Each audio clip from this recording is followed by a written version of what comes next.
It's been almost 70 years, count them, almost 70 years since I first walked through the doors at 64 East Lake Street. Now, many of you in the room today don't even know what 64 East Lake Street is, but that used to be the downtown campus of DePaul University. But it was 70 years ago almost that I first attended DePaul and rode up that elevator to 14, 15, or 16.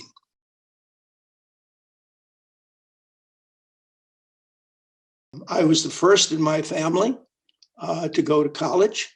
In fact, my mother and my father, neither of them finished high school.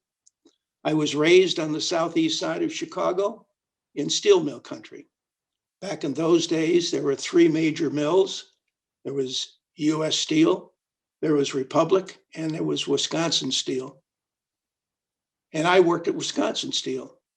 And I went to the Chicago undergraduate division of the University of Illinois, otherwise known as the Pier.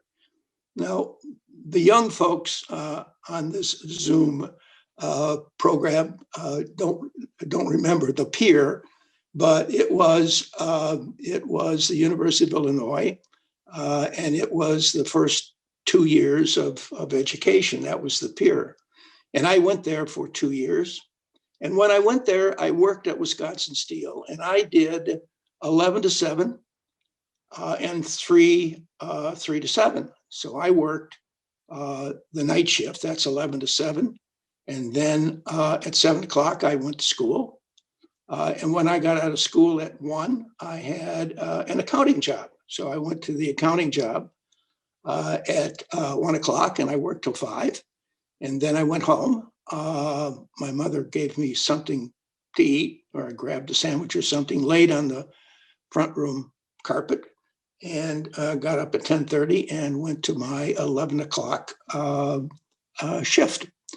And fortunately, when I did 3 to 11, I didn't have the part-time job. But that was my schedule. So I worked 40-hour weeks, and anytime that I could get an extra shift in, that was time and a half. And I think my pay then was $1.20 or $1.40. And so if I could get double time, think about the money that I was making. I went into I was called into the Army. I had enrolled at DePaul in the fall semester, but I was called into the Army, and DePaul was kind enough to refund my tuition and let me go. And so I spent 2 years in the service. Fortunately, I didn't have to go to Korea because I broke my leg, and that I was on orders to go to Korea, but they were canceled because of my injury. I come back, and then I went to DePaul for a couple of years. Graduated and went to work for the same firm that Harry mentioned. At that time, it was called Lybrand Russ Brothers of Montgomery. And for the next 10 years or so, I worked at that firm, and I recognized then that DePaul had done something for me, and I wanted to give back. So I started my volunteer career with DePaul. And over the next decade, I did those two things. I worked very diligently at my firm, and I became a partner at a very young age, and gained additional responsibilities in my volunteer role at DePaul and became a trustee. I can remember my early years as a trustee. The chairman at that time was a gentleman by the name of Bob Drebs. Bob Drebs was the chairman of People's Gas. The utilities supported DePaul at that time very strongly, and Bob was the chairman. And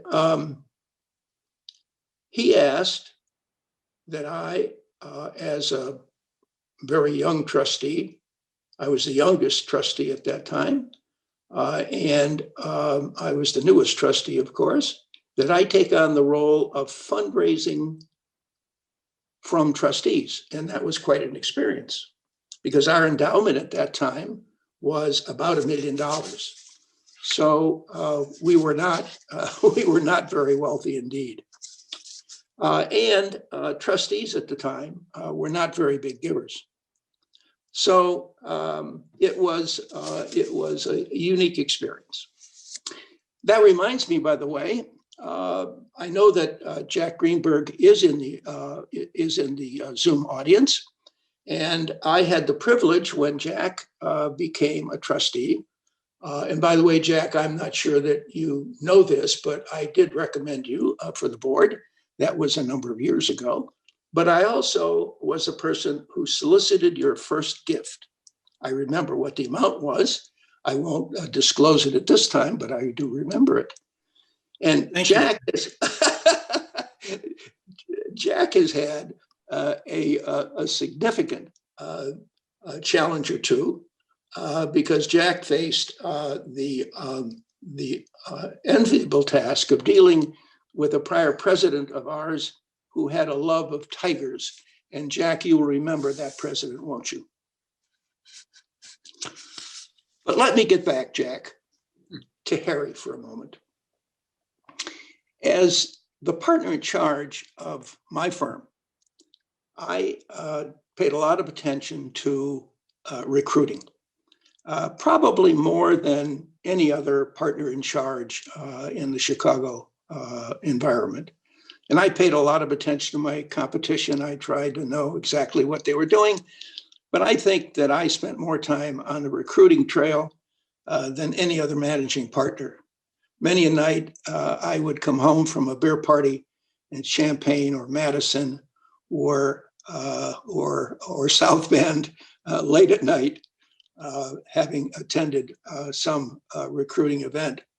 And it was an idea that I had that it was very important to get the top talent into the firm. And so I always paid a lot of attention to recruiting. Harry said it before.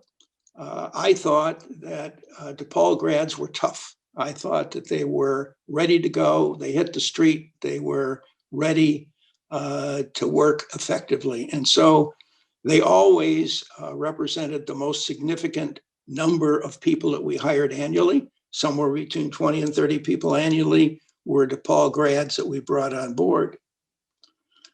One of the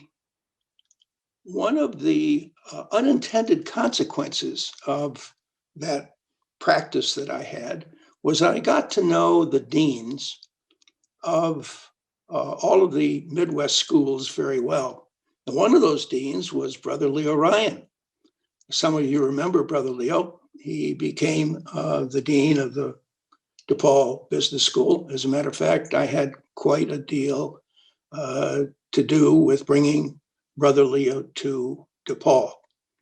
I met Brother Leo when he was dean of the business school at Notre Dame. We developed a fairly close relationship. And when the dean position at DePaul opened, I encouraged him to apply for it and to seek it, and he did. And as a result of that, something very significant happened at DePaul. Brother Leo had befriended a very important business personality here in Chicago. His name was Ed Brennan.